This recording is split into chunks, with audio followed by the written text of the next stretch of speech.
Kangluk ki irang thokraba matungda kuki gi civil society organization sing amasung kulai paiba terrorist singna lakpa yaroi haina pana yamna kanna thinglabasu Chief Minister Yumnam Khemchan Churachandpur district da satuna Thanlonda pangthokpa laikhidraba MLA Bungjagin Balte gi thawai yawdraba haksangda ikai khumnaba utkre mahakna mafam aduda lakpada miyamna okre Kuki in P Manipur amasung kuki singi civil society organization singna Chief Minister gi khongsat boycott tawi haina lauthukki su tawnabada yawdaba UK ne gi kangbuna afafata teksak pumba masa masana pujagadabani haina akanba warning torokpa leikhi masing yamlaba kuki gi miyam thoroktuna kuki singna namna khundaba tidim lambida total shutdown satakhi miyamna lambi thingduna miyamata sathandanaba tawriba singado security force singna adum yenglaga leikhi aduga Chief Minister Yumnam Khemchan di Kangladagi helicopter tongduna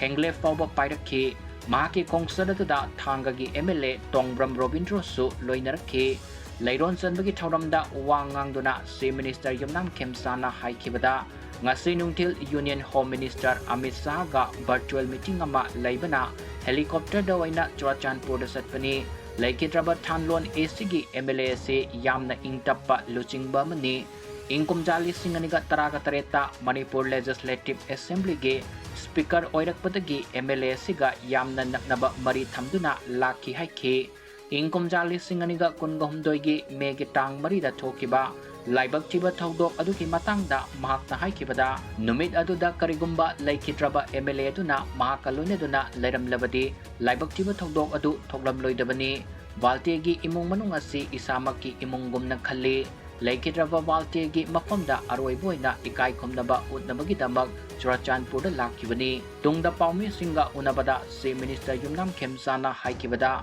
Wari Sanaduna Yasinaba Purakpanatana Manipurda Ingtappa Fibam Hanjinhan Mangamloi Karamba Maungda Ingtappa Hanjinhan Gadoribano Haina Paumi Mana Hangba Wangi Pakum Chief Minister na Piraduna haikibada Yanadriba Nakal Maki Marakta Ningtina Wari Sanaraga Pao Faodoknaraba Matamda Masa Matanda Ingtappa Fibam Hanjillakadabani Thauram Maduda MLA Chinluntang MLA Lejamang Hanagi Minister V Hangkalian Travel Luching Sing Tongan Tongan ba Civil Society Organization Sing Amasung Laingaki Official Kayasu Sarugyaki Laikidraba Bungjakin Valtegi Thawai Yawdraba Asiba Hakchangadu Dorcas Beng Dalaiba YPA New Lamka Cemetery da Leiron Kre Kuki Singi Atingba Marakta Chief Minister Yumnam Khemchan na Churachandpur District da Sangsilaga Zomi Singa Lengona na Sanminakiba Tawdok Atuna Kuki Furuki Mioi Kradi Asawa Poknare Masigi Sumatakta Kuki Zo Council Deki Zo Kangbusu Tokrabani 4th May, I still remember. I say Punna Pamina Bani. Kamaita with the control to Sigemayam. Saunari Sing Sen. Then what happened? Meeting Luraga, I yum the Saksa Bahale. I yum yamnay, Siem Banglodagi. Masi Lehowi, ma'am. So in that particular evening, I in a quite again, I would say, I lay a muddy. I in a Magi Manaka lay a muddy ma, Adugi incident to toy. I was really regret. Aduga. On third so kun pull me Kangkuk Pigi, Pinim Sado, evening the master like a high. Aina Kame. More violence Yam Satibani. Than second one. Aina why Hudabadi on that particular fault. I Magi Manakale Hudabagi, Matsapa Kamudabado. I put Sida quite again Ningam Daban with Oyi. Adunga Sidu I Maru Baltegi Magi.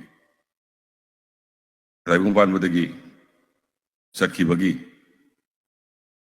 Pangsensida in Haktas Yauge Aina Lakpani, I Nasi Yaw Pangzabase, Adukimatic I live pay in the Kanze to Aina Masi Mayam among the Hazari Pubal Degi family, I family Gumbani Magi Tinner Mamu Pamiam, I Maru Pangumbani, Aduna Matam. Umbada aina agangamba ay mating pangani hayrakanda ay losinjari punang butagasari. Thank you.